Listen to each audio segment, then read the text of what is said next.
నిరూపించుకున్నారు.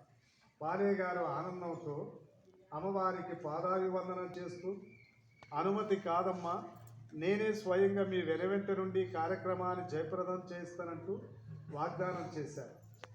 రేపింత సమయానికి మీరు గూటి బయలుకు రావాలి. సమయం చెప్పి అమ్మవారు ఇక్కడే ప్రత్యక్షమైతే నిధులలో ఉన్న పాదే గారికి మెలకు వచ్చి చూస్తే కలలో బ్రతికించిన కాకర చెట్టు, పక్షులు ప్రత్యేకంగా అక్కడ సాక్ష్యం ఇస్తున్న వలన ఇది వాస్తవమైనటువంటి చరిత్రగా భావిస్తూ తన సైన్యంతో సతీ సాగమనానికి కావలసిన సుమంగళి వస్తువులతో ఇక్కడ హాజరై, చూడండి ఆ మధ్యలో గోపురం కలిసి పెట్టారు కదా, అదేనండి చెట్టుకు మూలం. ఈ చరిత్ర మొత్తం అక్కడి నుంచి స్టార్ట్ అయింది. అక్కడ అగ్నిగుండం ఏర్పాటు చేస్తే 4 ప్రక్కల అమ్మవారు ఎండిపోయిన మర్రి కొమ్మను నాటి 1355వ సంవత్సరంలో మాఘమాసంలో సోమవారం రోజు అగ్నిగుండ ప్రవేశం చేసే వేళ కొన్ని ముఖ్యాంశాలు చెప్పారండి.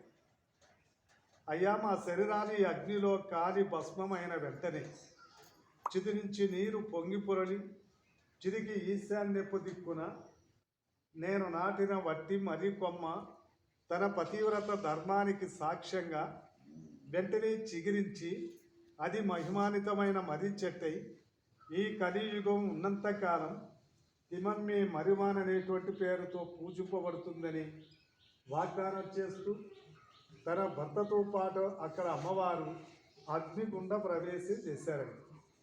మరి అమ్మవారు చెప్పినట్లుగా సతీ సాగమన కార్యక్రమం పూర్తయింది.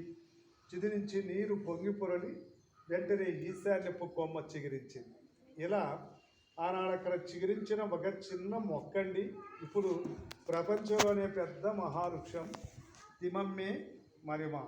9 ఎకరాల విస్తీర్ణం ఉందండి. ఇప్పుడు వర్ధనం చెట్టు తల్లి వేరు మొదలంటే అక్కడే ఆ మధ్యలో గోపురమే మొదలకు సాక్ష్యం. 100 అడుగుల విస్తీర్ణం ఉందంటండి మొదలక్కడ.